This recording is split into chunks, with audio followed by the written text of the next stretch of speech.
Bismillahirrahmanirrahim. Assalamualaikum warahmatullahi wabarakatuh.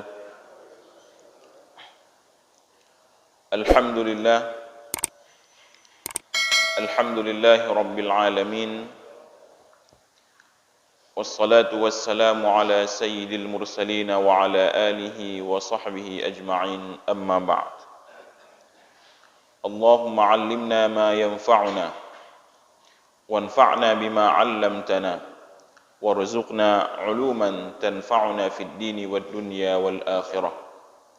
Subhanaka la 'ilma lana illa ma 'allamtana innaka antal 'alimul hakim. Hadirin sidang jamaah salat subuh yang dirahmati Allah Subhanahu wa taala. Puji syukur kita panjatkan kehadirat Allah Subhanahu wa taala atas limpahan rahmat dan kasih sayangnya kepada kita, sehingga pada subuh yang mulia ini kita masih diberikan Allah izin untuk melaksanakan salah satu kewajiban kita kepada Allah, yaitu salat subuh secara berjamaah. Kemudian salawat dan salam marilah sama-sama kita sanjung sajikan ke pangkuan Nabi besar, Nabi baginda Nabi Muhammad sallallahu alaihi wasallam, serta kepada para al dan sahabat beliau sekalian.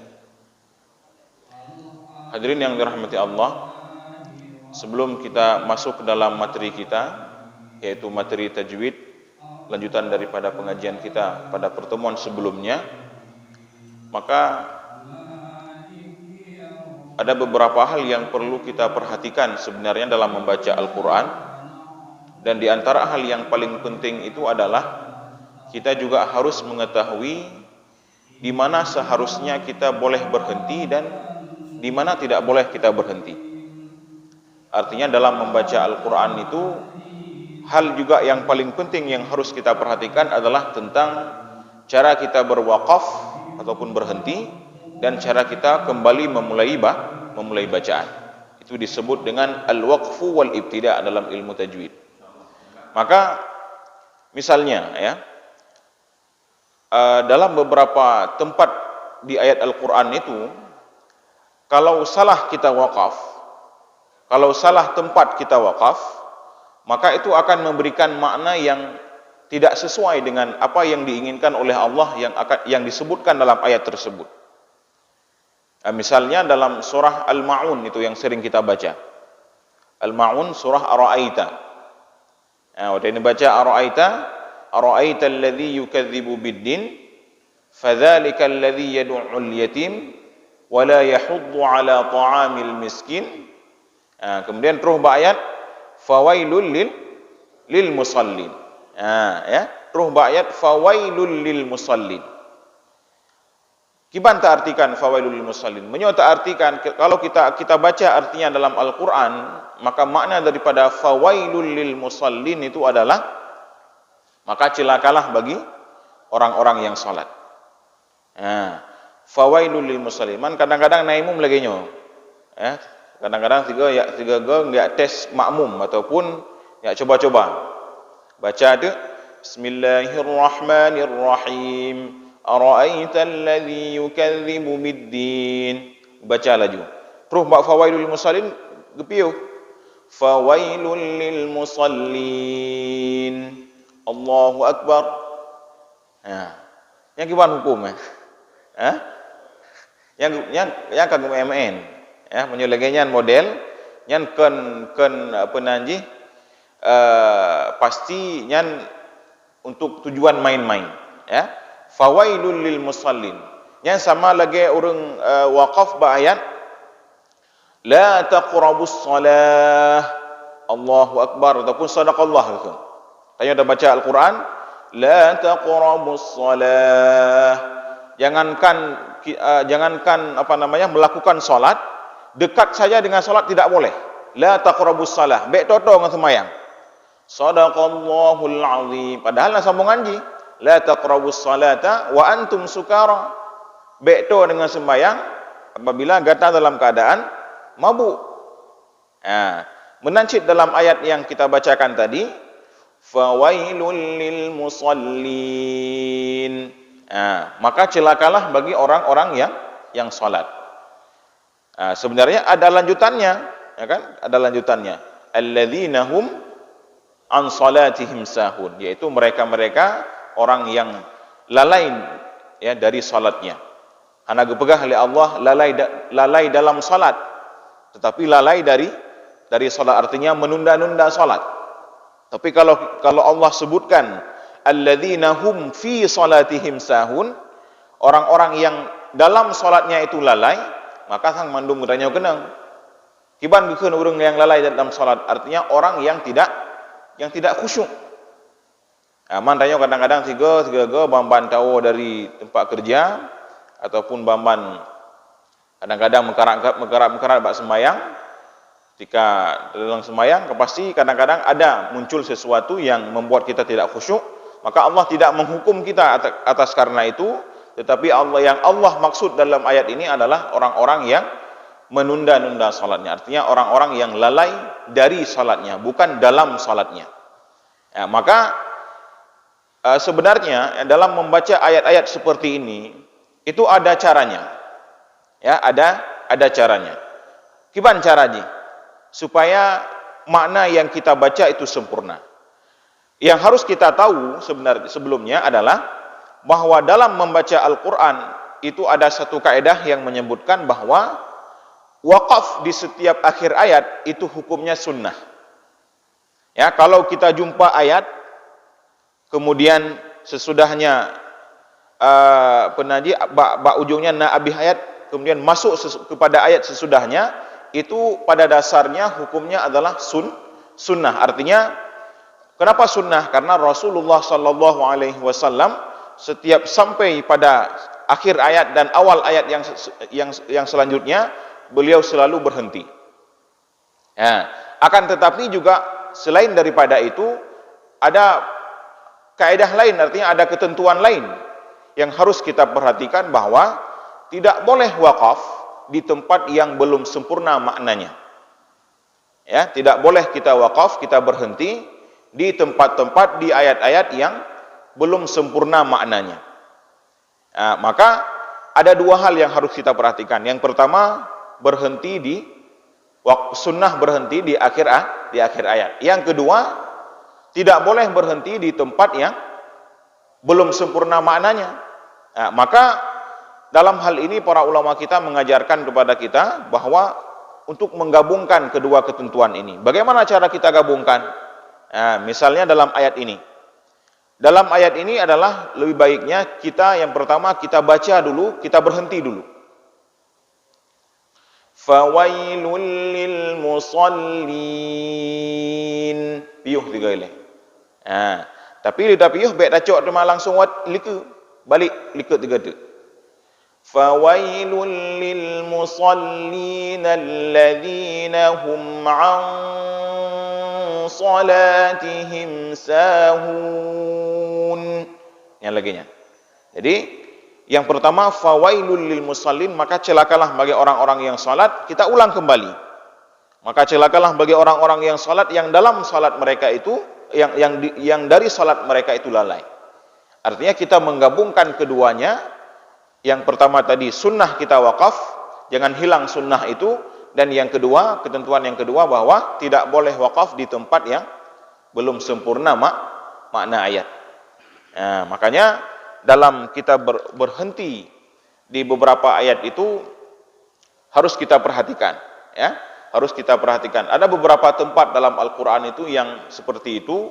Makanya sebenarnya pemahaman yang harus kita pahami pertama adalah memahami makna bahasa Arab. Tetapi bagi orang yang tidak memahami bahasa Arab, maka harus tajak abud dengan istilah haji. Artinya kita harus mengaji, ya, kepada guru-guru kita untuk bisa tahu di mana tempat-tempat yang seperti itu. Ya, kemudian contoh lain itu yang sering yang terus kita baca, kita ulang-ulang dalam salat, yaitu surah Al-Fatihah. Ya, kadang-kadang liurung-ron ketika nendingo padu-padu doa imum yang ketika baca Al-Fatihah biwaqaf ba ayat siratal ladzina an'amta alaihim. Tetapi sebagian yang lain mereka ketika membaca itu tidak mewakaf. Mereka lanjut Siratal ladzina an'amta 'alaihim ghairil maghdubi 'alaihim. Lanjut terus. Maka yang mana yang lebih tepat? Nah, kita tidak mengatakan ini salah itu salah, tidak, ya. Artinya ada yang benar dan ada yang lebih benar. Ada yang bagus dan ada yang lebih bagus. Kalau masalah benar salah itu tidak ada lagi dalam hal itu. Nah, maka ini perlu kita jelaskan kenapa? Karena nanti jangan kita bingung ini yang mana yang betul ini. Nah, dalam membaca surah Al-Fatihah. Maka sebenarnya dalam membaca surah Al-Fatihah itu sebenarnya khilafnya itu bukan khilaf fikih, ya. Antara orang yang membaca bismillah dengan hana bismillah, bukan masalah fikihnya. Tetapi pada dasarnya itu adalah masalah dalam ilmu qiraat ataupun ilmu tajwid. Apa masalahnya? Yaitu masalah penentuan apakah bismillah dalam surah Al-Fatihah itu ayat daripada Al-Fatihah ataupun dia hanya pembuka surah. Kiban pembuka surah, lagi ada baca, lagi ada buka Al-Qur'an, misalnya dalam baca surah Qul huwallahu ahad. Maka di atasnya pasti ada bismillah. Itu namanya pembuka surah. Maka khilaf di sini, artinya khilaf itu ada perbedaan pendapat para ulama yang menyebutkan bahwa ada yang mengatakan bismillah itu ayat daripada Al-Fatihah dan ada yang mengatakan bismillah itu bukan ayat daripada Al-Fatihah. Ya, maka orang yang menganggap bismillah itu ayat daripada Al-Fatihah, ya, mereka membaca Al-Fatihah dan membaca bismillah. Jadi bismillahirrahmanirrahim, alhamdulillahirabbil alamin. Itu orang yang menganggap bismillah ayat daripada Al-Fatihah. Sedangkan orang yang tidak menganggap bismillah ayat daripada Al-Fatihah, maka ketika mereka membaca Al-Fatihah, mereka tidak baca bismillah. Ya, tidak membaca bismillah. Maka muncul pertanyaan yang lain.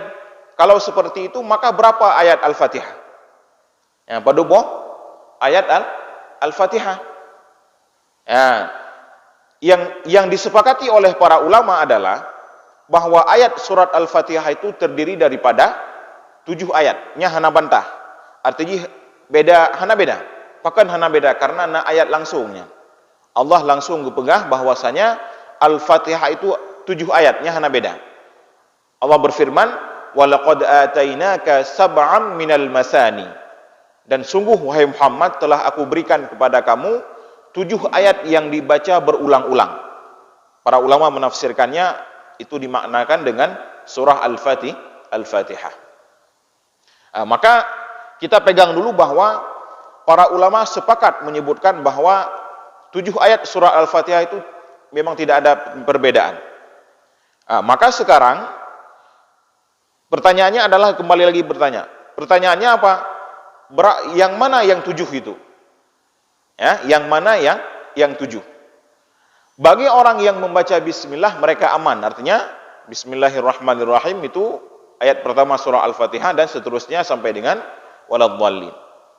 Ya, tetapi bagi orang yang tidak menganggap bismillah itu ayat daripada Al-Fatihah, ya, maka mereka menambahkan ayat 1. Di mana ditambahkan? Di siratal ladzina an'amta 'alaihim. Ya, siratal ladzina an'amta 'alaihim nya ayat inan. Ya, punya orang yang hana baca artinya yang tidak menganggap bismillah itu ayat daripada Al-Fatihah. Maka kesimpulannya apa? Kesimpulannya adalah bagi kita yang membaca bismillah dalam membaca surah Al-Fatihah itu adalah lebih baiknya jangan kita berhenti di siratal ladzina an'amta 'alaihim. Ya, jangan kita berhenti di situ. Jangan dalam artian bagaimana? Kurang tepat. Ya, yang pertama kurang tepat dari segi bacaan, artinya dari segi hukum bacaannya dan juga dari segi hukum makna juga kurang tepat. Artinya siratal ladzina an'amta 'alaihim ghairil maghdubi 'alaihim itu satu ayat dan memiliki makna yang bersambung itu. Siratal ladzina an'amta 'alaihim, jalan yang engkau berikan kepada mereka, ghairil maghdubi 'alaihim waladdallin, yaitu jalan yang bukan jalan orang yang engkau murkai dan orang-orang yang engkau sesatkan. Jadi ada kaitan makna. Nah, maka kenapa kita yang membaca bismillah tidak perlu lagi wakaf di situ? Karena begini nanti, ketika orang mendengar, orang yang paham misalnya, ya orang yang paham itu mendengar kita tidak wakaf, kita wakaf di situ, maka mereka menganggap tengkunyan berarti buno watai gebaca pun hana gebaca bismillah. Nah, bahkan karena gewakafinan artinya disesuaikan bahwa itu ayat ke-6 daripada surah Al-Fatihah, yaitu siratal ladzina an'amta alaihim, ayat ke-7 baru ghairil maghdubi alaihim waladdallin. Ya, jadi seperti itulah ya. Bagi kita yang membaca bismillah itu lebih baik ya kan sajina yang imum yang baca hanam dalih syid. Tetapi mana yang lebih baiknya? Yang lebih baik adalah kita lanjutkan siratal ladzina an'amta